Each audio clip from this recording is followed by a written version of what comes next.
Thursday, October the 24th, 2006. My name is Mary Wood. I'll be conducting an interview with Joan Davis. We are in the archives room of the rectory here at St. Mary Parish. Thank you, Joanne, for being with us today. Okay. First of all, were you born in Muncie? Are you from Muncie? No, I was born in Zanesville, Ohio, and came here in 1946 in September and finished my last year of high school here at Central High School. Central High School. When you moved here, did you come as a member of the parish? Did you join the parish right away, or? No, I came as a member of the parish at St. Lawrence. At St. Lawrence. And came to live with my brother, and that was where they went to church, and so that's where I went to church until 1965. Mm-hmm. Did you join St. Mary's at that point? Yes, I changed jobs, changed homes, and moved in this end of town, and so changed churches all the same weekend, and have been here ever since. Since 1965, in March of 65. Do you recall the church when you first came? Was the building we have now was not built yet, or was just It wasn't new? finished. They were building it, and so we were still in the basement. You were still in the basement. You remember the basement church? Oh yes, I remember the basement church. In fact, one of my nieces was married in the basement church. What sort of memories do you have of the basement church? I never, of course, knew it. We weren't here at that time. Well, it was different, of course, because I was, used to really being in a church setting. But once you got used to it, it was just St. Mary's Church. Who was the pastor at that time? Monsignor Sear. Monsignor Sear was pastor. Yes, and so of course everybody was always interested in all the new things that were going on across the way, and so it was exciting to be part of that when the new church was actually opened and how beautiful it was, and it had many people that thought it was very dark because of the wood in there, but to me it's just always been beautiful because I guess I was part of that. Sure. Coming from St. Lawrence, it probably would have seemed really well, and St. Lawrence was so much like our church over home, the older style, and of course over there we had many hills, and so our church was really built in a hill, and but it still had a lot of the same pictures and windows and that type of thing. Was that an older parish back in Overhome was an older parish. Probably had been started around the 1900s. I don't remember. It's been too long ago. But we had two Catholic parishes over there, and one was the Irish, and that was St. Thomas, and ours was St. Nicholas, and it was the Dutch parish. And so we had a school that went from kindergarten through 12th grade, and had a gym, and many nuns that taught. We were very blessed that way, and with the church, so we had quite a facility at that time. So when you came to Muncie, you were a high school student? Yes. What was it like for you coming from Ohio over into Indiana? Very different, because I had gone from kindergarten through my junior year of high school with a class. I know when I came here we just had like 34 students in our class, and many of them were the same ones I had started kindergarten with. When I came here at graduation, we had 464 students, and it was quite different because we had not, we only had one black person in our whole neighborhood at home. Here, there were a lot of the blacks, and like anyone else, many of them were very, very nice, and some of them were not so. But I thought that it really extended me much more to be able to see the other side of it. I had always been with people from my own religion, not that you didn't have a few friends that weren't, but the base of it was. And here, that didn't really happen. You know, I was very fortunate. The family that lived right behind us were Catholics, and they were from St. Lawrence, and they had the oldest girl who was a junior in high school. So the two of us would go to school together and things of that sort. You know, she was very kind to take me to the CYO at that time, and so I had some chance to be with Catholics, but it wasn't the minority. The majority, and that's what really was so different for me. And you know, in Ohio, most of our neighbors had been, you know, Catholic, and the kids all went to the same school, and so it really made up a difference. It was, I found when I came here that there were few families that didn't have a divorce or hadn't had a divorce situation in their family. And when I came here, I only knew one person that had been divorced, and it was really almost you know, one of those things that you just really wanted to stay with. When I came here, found that many families had divorces, and you didn't talk in the same way that you would with the people over home, in the fact that you could very easily offend someone by what you would say or how you would say it. I had to really learn the difference. And I felt like, of course, that most of the people because we had a community that we were really taking part in over there that was very Catholic, that here you just didn't see it quite that way. And many people here, they just didn't, religion for us was just sort of, you went by, we were all following the same rules, I guess that's what I want to say. And here, even in the people in the parish, that wasn't always true. You know, it's almost like it had gotten watered down some way, because it just wasn't that strict, follow this and that. And so, you have to stretch when you're in a situation like that. That brings up a question. As you were growing, or you were already almost a young adult when you came here, and in your life since then here, have you ever experienced any sort of bias or discrimination, either obviously or not? The only time that I ever really noticed that was like on on Good Friday. I always felt like I needed to sacrifice something to go to Mass on the Friday, and so I always took off sometime and really went, but there were times that they gave us the time off, and I felt almost like they were taking something away from me, because it was no burden for me, or I wasn't giving anything up to be able to go.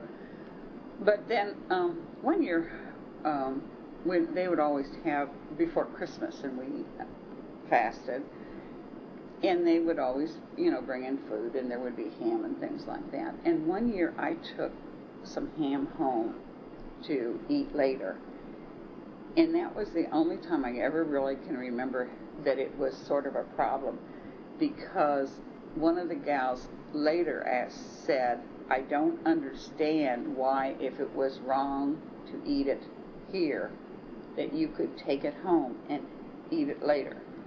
So it was not understanding why we fasted from it. But that's really the only time I ever can remember here. I'm sure that there was, but I never, I guess that if there was, to me it was a question or a statement, and I always felt like I could address it without causing any friction to myself or to them. So it really wasn't a problem? No, not to me it wasn't a problem. All right. your reason for choosing St. Mary's was based on proximity? Well, basically, that I was moving out on this side of town. At that time, my brother and his family were going here, and so, to me, church is always just where you live and where you're supposed to go. So that was why I just saw no reason to go by one church to get to the other. Sure. Can you speak about the role of St. Mary Parish in your life over the years? Really, I was not, well, I was active somewhat. Right after I came here, when Father Ziegler was here, I worked for him many times after the new church was, when he was here, I believe it was after the new church had opened that he came here. But when he came here, I had offered to help and did. I know one of the things that we did was go through the church, and he did sort of a explanation of the different spiritual signs that are there. But, just really did some typing for him. And then I really wasn't real active for, I always went to church, I don't mean that. But to really help out and do things, I wasn't. And so really one time I prayed that the Lord would just, I had many friends. That was not the problem. It was that I didn't have many friends at St. Mary's. And so I just prayed that he would give me someone. I had gone to Women's Association a few times, but as I said, I just really wasn't close to someone here, and so I didn't do it regularly. So I prayed that the Lord would give me someone or give me a situation. And probably I'd been here several years. I don't know exactly how long, but that situation did come up, and it just made it a lot easier to attend Women's Association. And then later I went to Christ Renews' parish, and I really enjoyed the program. I thought that it was very good. And then, of course, a lot of those people I already was friends with. And so it was a really good situation for me. But when I retired in 1995, I guess it was, then I became much more active and able to do a lot more things that I couldn't do before. So you remember, what can you remember about the new church building when it opened? Do you remember the ceremony that opened, or the first Mass, or what do you recall about that? The first memories that I have of St. Mary's is the big mounds of dirt that were out in front for so long. But I did attend all of the opening ceremonies that they had, and I think it was such a blessing because people were in such a joyful mood at the time to be into the new church. And as I said, I just always thought it was so beautiful. Monsignor Sear had worked so hard on making his plans and wanting it just so particular, that everything was down. But then after the church was opened, it wasn't very long before they changed the rules then. Because when the church was built, they were still having Mass with the priest with his back to the people. You're speaking of the pre-Vatican and post-Vatican rules? Yes. And so, as I said, it wasn't very long. I don't remember how long in years, but it wasn't really long. And then they had to change everything. And they were able to change everything. But it just seemed like such a very short time that we had the tabernacle on the altar. And the tabernacle has always been really important to me. The Eucharist has always been very important. And I just couldn't imagine it being at the side altar and not having it on the altar, but yet it has worked very well. And but I guess those are the memories that I have of the new church more than anything. I went to all of the ceremonies and thought they were all wonderful. And it was always so nice to see Monsignor here, so proud. You know, he had planned this for so long. I think, was the church built in 27 or 29? The parish. And of course, I was born in 29, and so I always sort of thought about it in that way as to how it had grown. My memory of reading about it is right around 1930, 2930. Yeah, that was what I thought too. Right in that area. Yes. Okay. Can you speak about memories of other pastors or assistants? Did anyone stick out in your mind, or you've been here since 1964, so you have been through certainly a number of assistants, maybe not so many pastors. Well, we have been basically. It was Monsignor here, and then was it Father McDonald that came, and of course we remember his illness and worked, a little bit here, and so just wasn't really acquainted with him, but knew, and then Father Grady, of course, and his relationship with Bishop Gallagher when he came. And I thought we were so blessed to have Bishop Gallagher here. He was so good with the kids and with everybody. I just know, different meetings that went to that he just volunteered to have. We had one on end-of-life situations, and of course, you just felt like that when you went to anything that he was teaching or giving the talk to, that he had so much knowledge, behind him. Father Ziegler, I just really liked him. He just was so dedicated to everything that he did, and so he was special. Father Tim Alcar was, one of those that I wish would be here forever. I just always enjoy being able, even now, to talk to him. But he was the one that was here when we went through Christ Renews His Parish, and so he was our sponsor. And at the time, I had a niece in Illinois that had cancer, and she was dying. And he was just very kind about the whole thing, and had sent a card to her that she received the day that she died, and so it was never really read to her. But I just appreciated him. To me, they're all special. They've been here, and I am just so grateful that for every one of them that have given up their and lives, and I say that very gratefully, because their life has to be different after they go into the priesthood, with what their rules are different. Everything is different for them, and so I just really believe that we've been very blessed.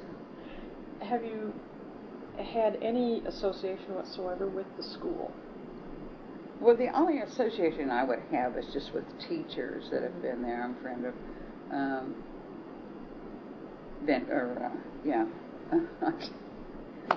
Sandy Benkaser. Sandy. And so, and then Roseanne Schenkel is a friend. And there's been, others through the years, and so I saw the school through them. Our kids, my nieces and nephews, really didn't go to St. Mary's. They went to St. Lawrence.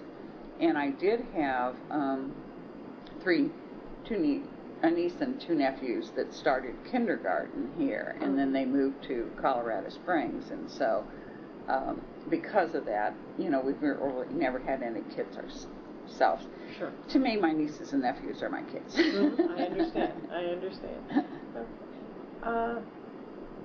When you look at St. Mary's now, what do you think what appears to you to be the greatest difference now and, say, back in the late 60s, early 70s? I'm not sure as a parish that I really understand the difference. Of course, to me, It's the fact that I know so many more people, know a lot about their lives, have seen generations basically that were there that from the time that I came. I think, also when I came, many of the buildings were much newer. It was before we had the Sear Center. So we've had a lot of changes there. I think it has gotten involved and gotten larger, but I just don't really, the parish in itself, no matter who you have here, you're always going to have different personalities and different boards. Of course, now it's much more, where there was much more priest-oriented as far as making decisions, and now you have boards and people and everybody, having a say in so many things. But I have been very fortunate that I haven't always been part of that, and so sometimes I just think that that's a blessing too.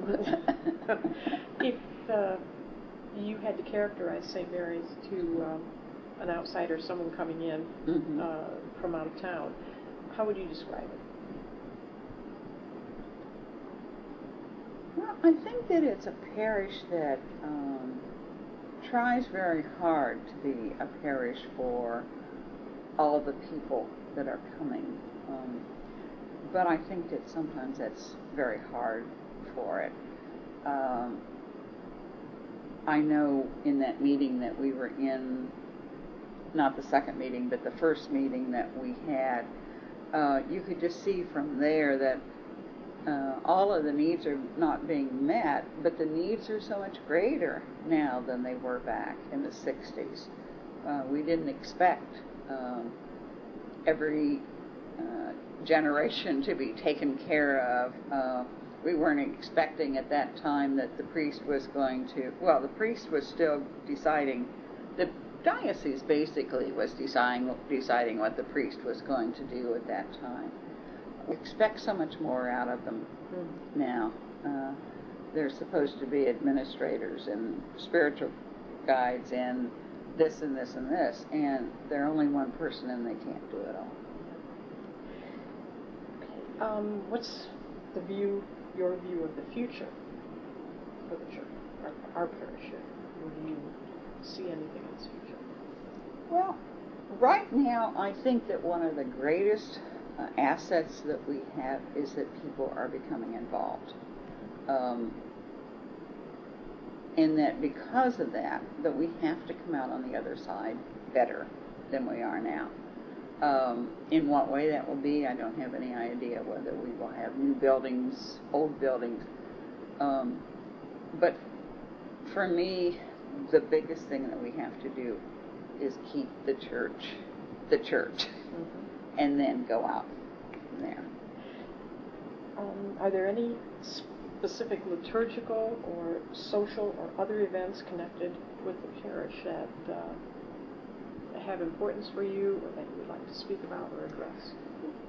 Well, there's many things that they have. Unfortunately, I don't always find that I have that time available that can do it. I love 40-hour devotion, and yet I'm usually in Cincinnati over the weekend for Thanksgiving, and when I get back, I don't. Sometimes it's Monday before I get back, and so I don't get to take advantage of it. But it's something that I hope they never stop. I really love the fact that they have the Eucharist exposed as often as they do. I really appreciate the fact that they really try to give everybody something, and I just hope that that keeps evolving all the time. There's no reason why the people that can't do the things that the priest has to do, and we can't say Mass, and we can't hear confessions, and we can't do many things, but there are many things that we can do, and I just think that the people are much more willing to do that. But we always have to keep listening and going back to basics and find out just exactly. When we're in ahead of a ministry, we need to know what we can do and what we can't do. Is there anything at all that we haven't touched on, either in the questions or in speaking, that you would like to address or bring up? No, I don't think so. I always have a problem with the music, and that I just wish it were much more free, but outside of that, and I'm sure that there's a lot of people that would like that, and yet we are blessed to have the organist that we have, and so, but otherwise, I just think we need to just get better at what we're doing. All right. Joan Davis, I thank you for partaking in this oral history project for the St. Mary's. Thank you. Thank you.